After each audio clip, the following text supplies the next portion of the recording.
So hello everyone, welcome back to my YouTube channel guys. आज चाहिँ next blog and धेरै दिनपछि म ब्लग गर्न आँट्दैछु है। एन्ड गाइज त नि आज मैले एउटा स्केटबोर्ड किनेको छु।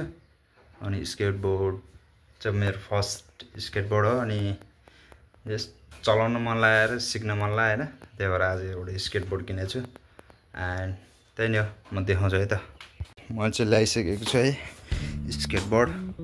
अनि यही हो, अहिले भर्खर लिएको हो। यो चाहिँ टक्क 31/5 छ यसको चाहिँ इन्ची चाहिँ यसको।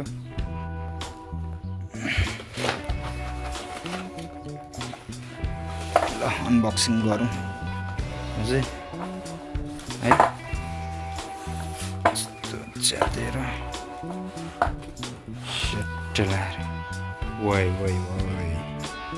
ल गाइस, इसको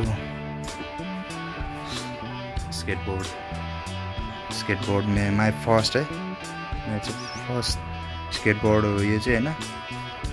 त्यही नै हो, यसको बेरिङ कतिको वर्छ भन्ने मात्रै हो। ल बवाल छ, बवाल सही छ। अब सिक्ने हो, स्ट्यान्ड हान्ने हो हैन। स्ट्यान्ड हान्ने हो, फर्लक हान्नुपर्छ चट्ट लाएर। ल बवाल छ, बवाल।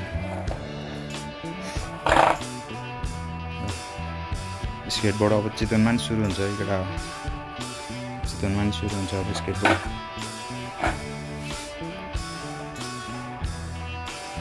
राम्रो खाले छ, यस रिकमेन्डेड छ है यो चाहिँ किन्नको लायक छ यो। जसको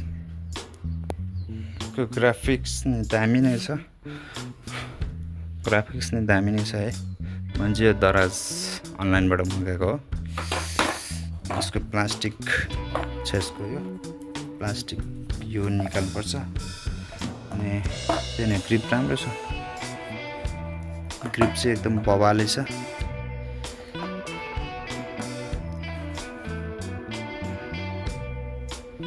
रिकमेन्ड गर्छु है म चाहिँ, यो चाहिँ बवाल लाग्यो मलाई चाहिँ। ठिक छ, यो त पछि हाल्न नि मिल्छ, यो गइहाल्यो भने नि हैन। सही छ, सही छ, वर्थ छ है, वर्थ किन्दा हुन्छ। ल अब स्ट्यान्ड हान्नुपर्छ, कडा हो रैला।